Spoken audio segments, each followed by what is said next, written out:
Saya nggak mau kalau dibilang komunis, karena saya nggak pernah ikut. Aku bilang.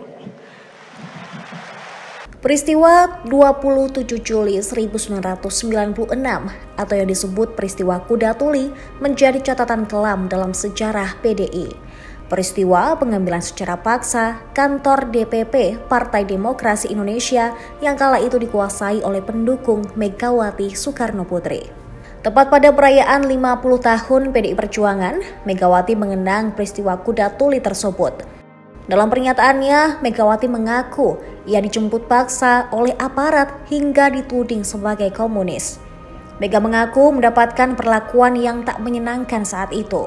Dia harus dijemput paksa aparat hingga diinterogasi oleh kejaksaan lantaran memperjuangkan Partai Demokrasi Indonesia di era Orde Baru.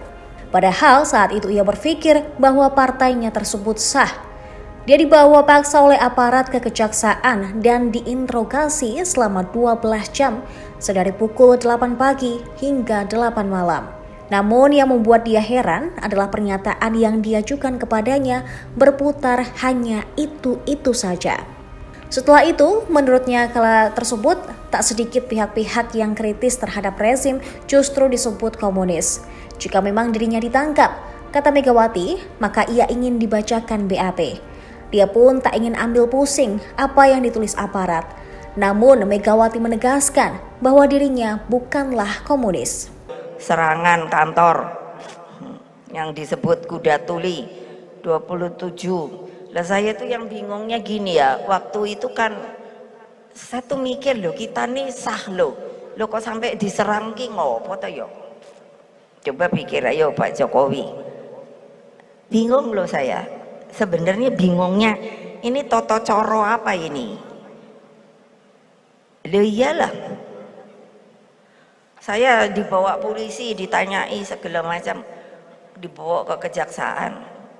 Lah cuman yang saya mikir, sampai saya waktu itu bilang sama kejaksaan, Pak, dari jam 8 pagi loh Pak, sampai ini udah jam 8 malam saya masih ditanyai. Dan pertanyaannya itu, kalau pertanyaannya oke yo, enggak, itu baik, bolak-balik.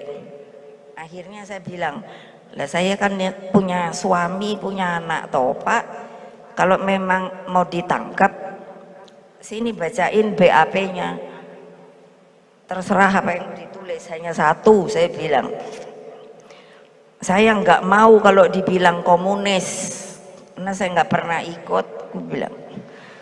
Memang saat itu PDI retak hingga memisahkan kubu Soehardi yang merupakan ketua umum versi Kongres PDI di Medan dan kubu Megawati.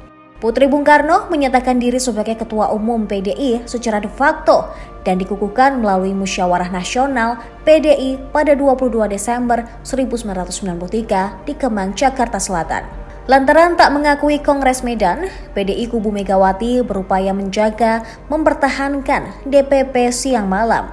Di kantor DPP PDI di Jalan Diponegoro 58 Jakarta Pusat, pendukung Mega menggelar mimbar bebas setiap hari yang ternyata tak disukai ABRI dan polisi.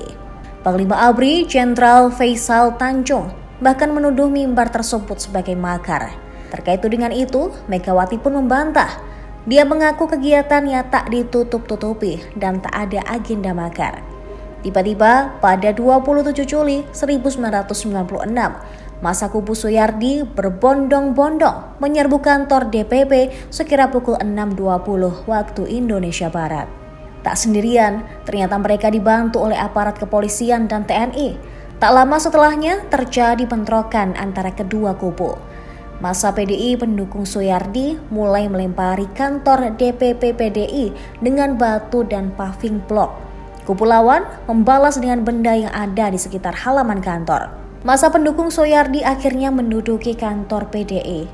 Peristiwa ini meluas menjadi kerusuhan di beberapa wilayah di Jakarta, khususnya di kawasan Jalan Diponegoro, Salemba, Kramat. Beberapa kendaraan bahkan gedung ikut terbakar. Pemerintah saat itu menuduh aktivis PRD sebagai penggerak kerusuhan. Pemerintah Orde Baru kemudian memburu para aktivis PRD. Sejumlah aktivis PRD yang lantang bersuara kemudian dijemput paksa oleh aparat. menjalani interogasi, diadili oleh Kejaksaan Agung hingga mendekam di Bui. Budiman Sujatmiko mendapat hukuman terberat yakni 13 tahun penjara. Terima kasih sudah nonton. Jangan lupa like, subscribe, dan share ya.